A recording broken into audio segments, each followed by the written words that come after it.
Hello and welcome to the Phantom Zone. I am your host Ghost, and we are trucking along with our MCU rewatch with arguably the worst MCU movie, Thor The Dark World. Now, do I really think this is the worst MCU movie? No. In fact, I think this movie is better than the movie I rewatched last week, Iron Man 3. I don't even think this is the worst Thor movie.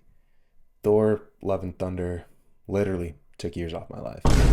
Similar to Iron Man 3, this is one of the MCU movies that I've seen the least amount of times, but was pleasantly surprised throughout most of it. However, I do think that this movie might have the most forgettable villain. Malekith and the Dark Elves are really boring, and I think a big reason for this is the choice to have them speak in a made up alien language for most of the movie. Why not just have them speak English, like how Malekith does when he talks to non elves? Witch! Such a strange choice for them to switch between languages, further alienating the audience. Like Red Skull, who's German, didn't speak any German, even to Germans. But having to read subtitles isn't the only reason Malekith is forgettable. He doesn't emote at all. I don't think there is a single character who is more stoic than Malekith in the MCU. Also, he doesn't really pose any physical threat to Thor at all. In fact, none of the elves do. They're elves.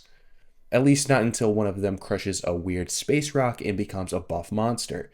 Then this actually gives someone for Thor to hit in the movie. But other than that, most of the elves don't seem that threatening, but they do have pretty cool masks. A complaint I had about the first Thor movie was that I wish the story was more focused on the Asgardian lore instead of Earth, and this movie definitely delivers on that. We get some lore about the battle with the Dark Elves, first through some Anthony Hopkins narration, which, again, like I said in my last Thor video, I'm not a huge fan of. Then we get some lore about them through a moving picture book like the one in Shrek. Which brings us to Asgard's aesthetics, which was another complaint that I had in the first movie. First off, the landscape has improved a lot from the first movie. It feels a lot more real and tangible, even though it's still all CGI. Asgard feels a lot more lived in since we see more of it than just the throne rooms and the Bifrost. We also see Thor in something other than his armor, which adds more of a relaxed, authentic version of this character in Asgard through these wardrobe choices. All the sets, costumes, weapons, ships, etc. have all been improved from the last movie, except the Rainbow Bridge. Still not a rainbow. The only thing that really felt out of place to me was the technology. I know Thor said in the first movie that Asgard is a place where science and magic are one and the same thing, but I feel like Asgard's technology shouldn't resemble anything modern or sci-fi.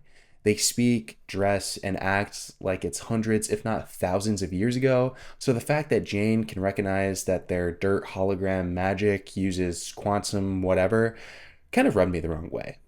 These scientists should have just been healers or witches who use magic.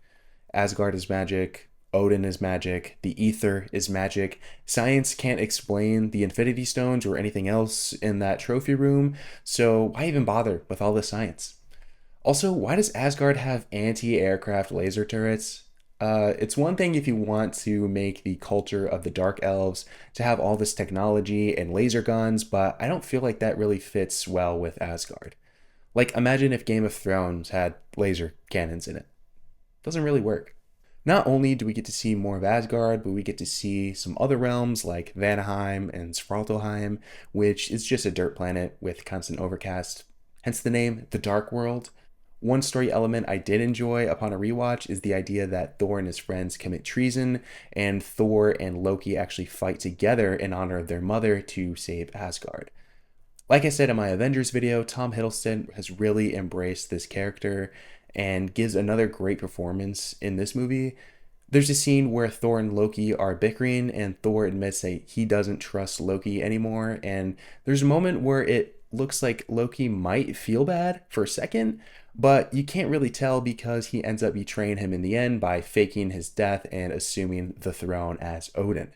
And not that I think that I'm a better writer than the writers of this movie, Christopher Marcus and Stephen McFeely, the writers who wrote the first three Captain America movies, Avengers Infinity War and Avengers Endgame, But I think this movie would have been better as more of an adventure movie where Malekith gets the ether at the beginning of the movie and Thor and Loki have to work together to get it back by traveling through all the nine realms before they're destroyed, showing off even more of the lore. We could have seen the Light Elves, the Dwarves, Surtur, etc. Also, Christopher Yost was a writer on this movie as well, and most people might know him best for his work on Avengers Earth's Mightiest Heroes. He worked as the head writer on that show, which makes sense because that show was my first introduction to a lot of Asgardian lore, including Malekith. I had no idea that this super team of writers wrote this movie until the credits, which then made sense on why I enjoyed this film a lot more than I thought I was going to. I wonder how many fans would change their opinions on this film on a rewatch after knowing that the guys who wrote Infinity War and Endgame and the guy who wrote the beloved series Avengers Earth's Mightiest Heroes came together to write Thor The Dark World. Unlike the first movie, Thor doesn't really have an arc in this movie, which I guess makes sense since he's changed so much since the first Thor movie. He does deal with some conflict, struggling to choose between his duty and his passion. Should he stay on Asgard, become king, and protect the Nine Realms, or should he stay on Earth to be with Jane? However, there is more plot than story in this movie, so it mostly just feels like he's doing things just to protect Jane. There's not really any weight to this decision because even from the very beginning, it's pretty clear that Thor just wants to be on Earth with Jane. Pretty much the only one telling him to ignore her and be king is Odin. He tells him he should stay on Asgard because humans are beneath them and implies that Sif would be a better match for him. Speaking of that, I'm kind of confused by what Thor and Sif's dynamic is supposed to be.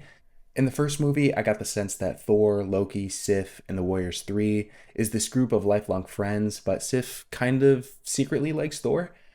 And in this movie, Sif kind of tries to flirt with Thor towards the beginning of the movie, and Thor, our loyal king, respectfully isn't going for any of that. Plus, there's a couple of times where Sif gives the death stare to Jane, which kind of sets up this tension that also doesn't go anywhere. I think it would have served the story better if the romantic tension between Thor and Sif wasn't as one-sided. Anyways, Thor also sees how heartless Odin has become, especially after the death of Frigga, and doesn't want to end up like that. In the end, he concludes that he would rather be a good man than a good king, a nice sentiment no doubt he learned from his time on Earth. Too bad the person he tells this to is actually Loki. I think the final battle is pretty creative. Due to the convergence, there are random points on Earth where you can just fall into one of the different realms. It really shakes things up in a third act fight scene, having both characters not being able to have an advantage in the fight. It's nice that Thor's human friends can help out too by manipulating these points to aid in the battle. I also love how anytime Thor would lose his hammer and ends up in another realm, Mjolnir would immediately soar up into the sky as the fastest way back to Thor, since it didn't recognize the convergence points. However, the ether doesn't really do much in this fight, or in the whole movie for that matter. This is supposed to be the reality stone, but does next to zero reality changing. The idea is just to turn everything dark, which, okay, lame, but all it really ends up doing is making a big red cloud and Malekith becomes twice his size for a second. Kind of anticlimactic, in my opinion. Overall, I actually kind of like this movie. It improved on a lot of complaints I had from the first Thor movie, but still lacked in other ways. I think most of the jokes landed better in this movie. We get more action scenes that are also more interesting, more character moments with the people closest to Thor, and this movie takes a big step in establishing the Infinity Saga. Oh, and these black hole grenades are pretty cool. With that said, I think that's going to do it for me in this one. If you enjoyed this video, please give it a like and tell me your thoughts on Thor The Dark World in the comments below. If you want to join me on my MCU rewatch journey, be sure to subscribe and hit the notification bell so you don't miss my next video. Thank you so much for watching, and I'll see you in the next one. Bye.